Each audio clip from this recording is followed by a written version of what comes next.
أعوذ بالله من الشيطان الرجيم.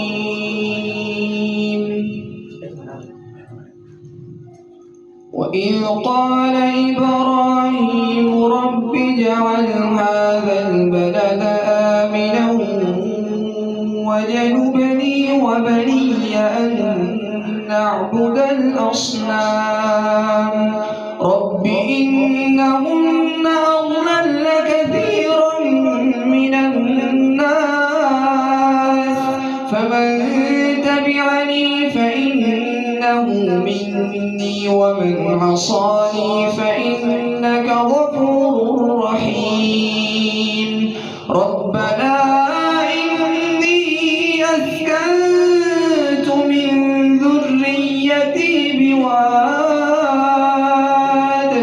بواد غير ذي زرع عند بيتك المحرم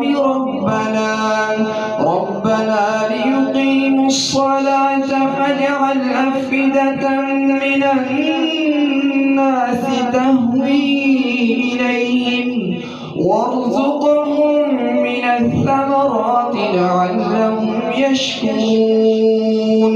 ربنا إنك تعلم ما نخفي وما نعلن وما يخفى على الله من شيء في الأرض ولا في السماء.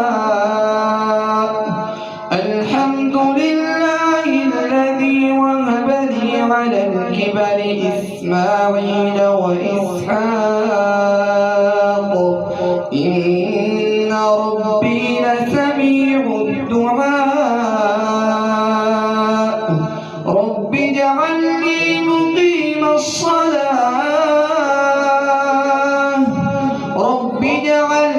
مقيم الصلاة ومن ذريتي ربنا وتقبل دعاء. ربنا اغفر لي